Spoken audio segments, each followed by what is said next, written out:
today. Hi everyone, nice to see some familiar faces back again. My name's Jen Williams, I'm from Secarma.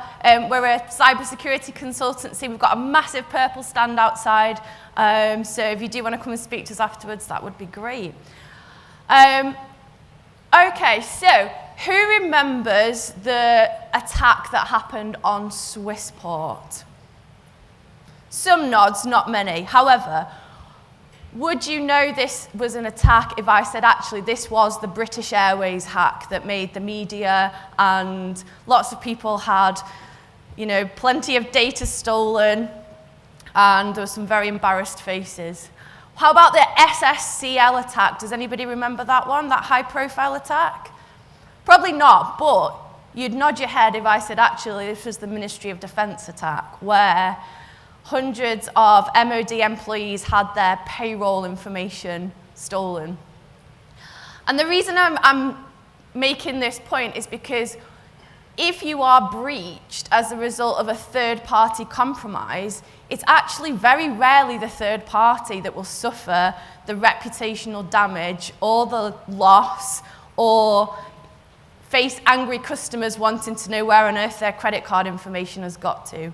So third-party suppliers are a missing link for me in our security management systems at the moment.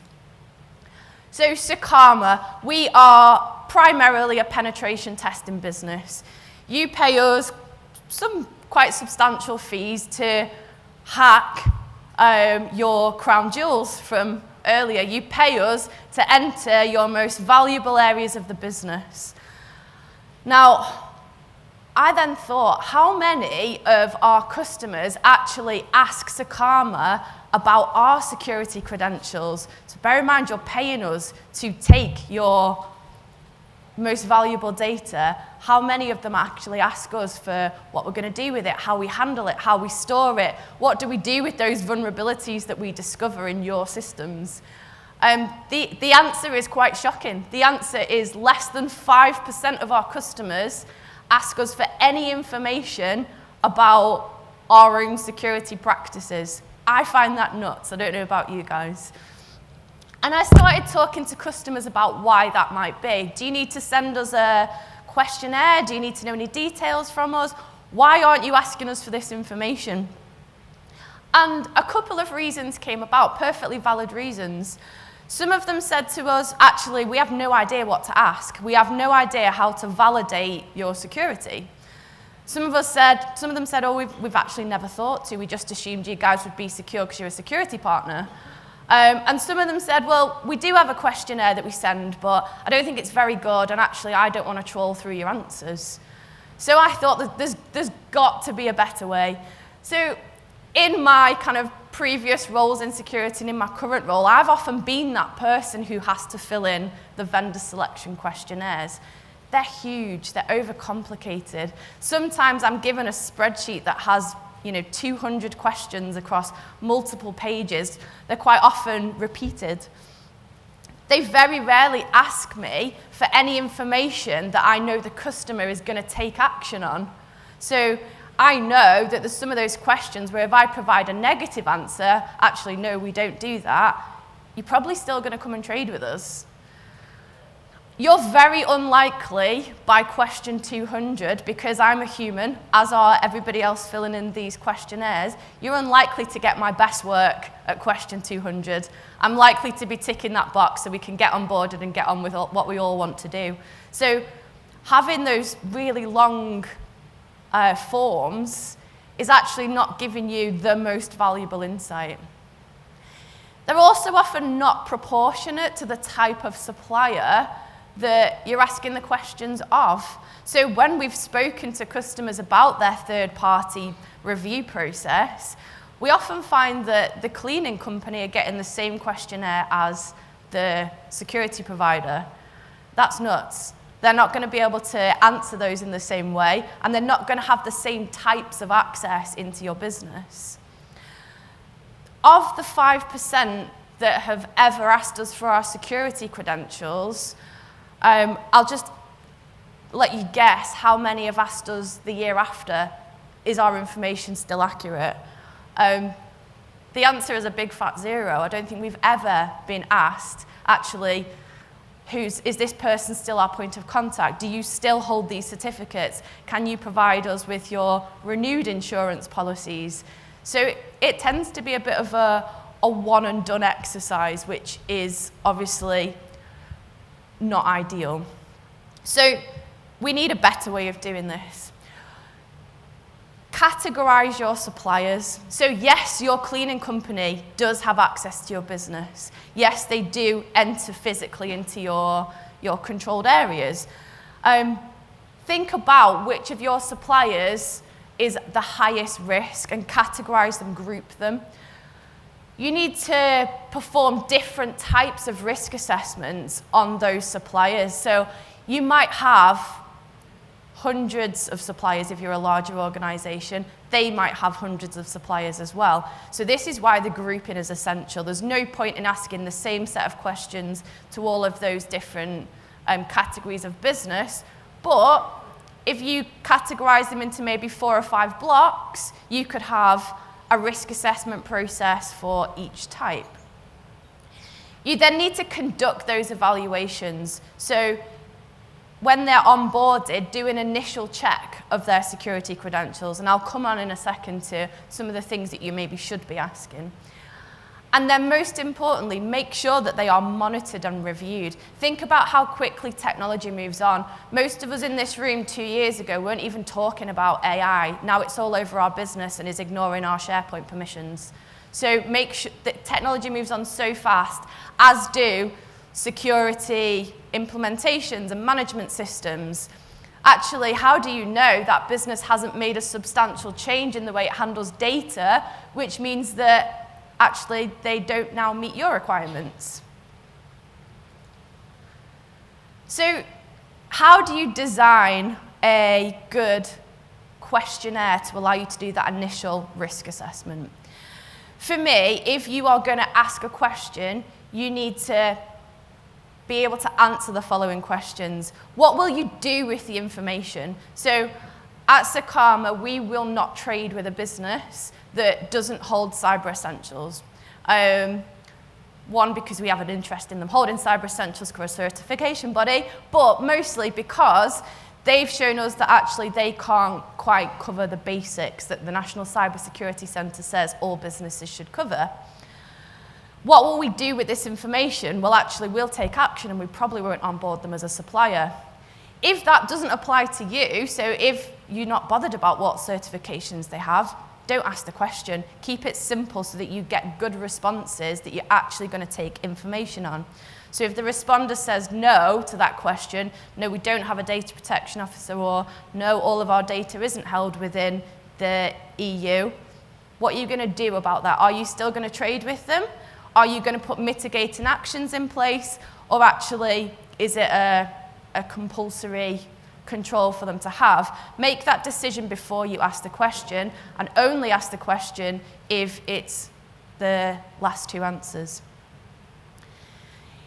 Think about if they're going to provide a certificate, should you actually ask all those follow-on questions? And I make this from a point of a pet peeve of mine from filling in those questionnaires.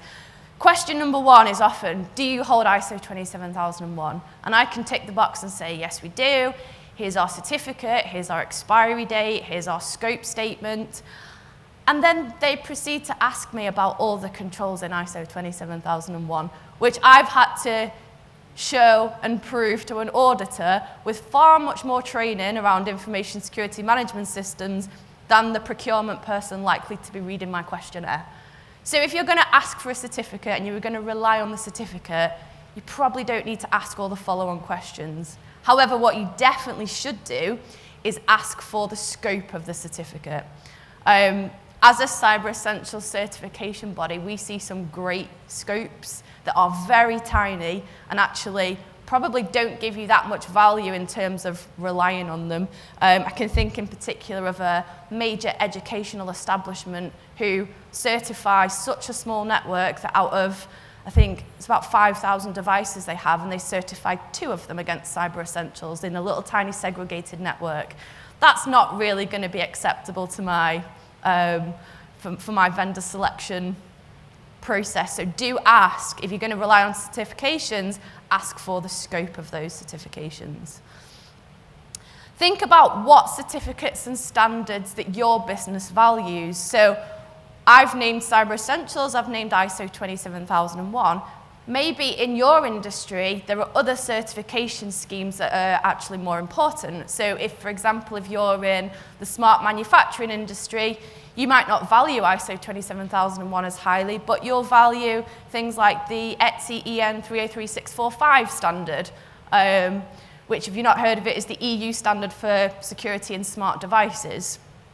So think about what standards are actually relevant for your procurement process. Think also about failure. So I've noticed a huge shift recently in the types of questions that are asked of vendors, of us from our little 5%. So in the past, customers have been interested in how we're going to protect ourselves from a cyber attack. So do we have anti-malware? Do we have monitoring in place so we can detect when something's gone wrong? Do we have really good access control policies, and do we have employee onboarding policies? Do we manage our devices well? Now, there seems to have been a real shift towards actually when we're attacked, what do we do about it? Do we have incident response plans? Do we have a named contact that will tell you if there's a problem impacting your data? So think about that when you're designing your questionnaires. Think about worst case scenario. What if that supplier is attacked? What would that mean to your business? And what do you need to know, assuming that most businesses are going to suffer some kind of incident? What do you need from them to make sure that your reputation is still intact and you don't become a British Airways? Make sure you cover the basics. So I would always ask the following questions. Is your data segregated from the data of other businesses? And that particularly applies to SaaS solutions. Make sure that your data is in its own container. Where's it stored? You need to know this not only for compliance reasons, but also for incident response reasons. What other suppliers are involved in the delivery of that contract to your business? So the numbers of organisations actually involved in delivering work to you is going to be huge. That business is also going to have a HR supplier. They're also going to have a cloud provider. They're also going to have a cleaning company. So understand your entire supply chain. That's particularly important for when you're looking at things like data protection activities.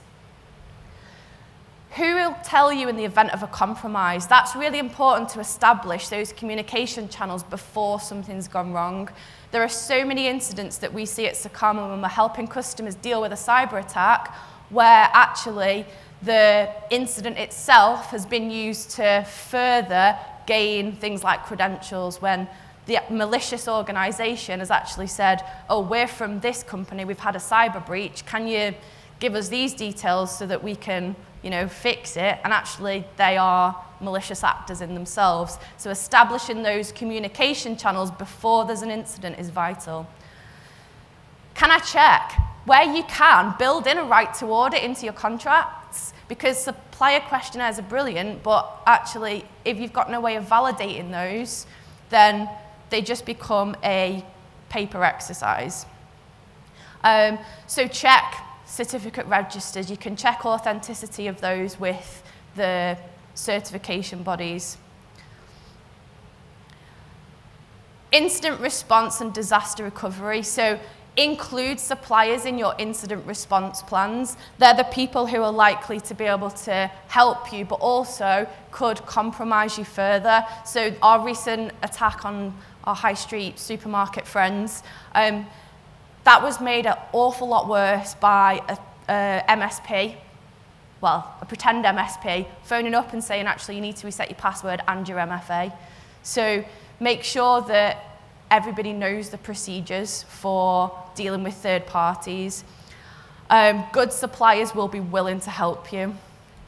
I'm in my last 27 seconds, so I'm going to speed up now and use my natural Scouse accent to accelerate the pace. So These are the certifications that we recommend for looking after businesses, looking after products, and looking after your processes. And I'm just going to leave you with one more slide about how you can be a good supplier. So number one, be honest. If you don't have a control, don't say you have a control. Communicate changes. If you've got changes in key personnel or key processes, be proactive. Build that trust. And have a dedicated point of contact. Lastly, as a supplier, don't let certificates that you're relying on expire, because there's nothing worse than me coming to do checking your supplier questionnaire again and finding out that you've let your certificates lapse. It doesn't look good. Thank you very much, guys, and hopefully I've not run over too much. Thank you. Okay.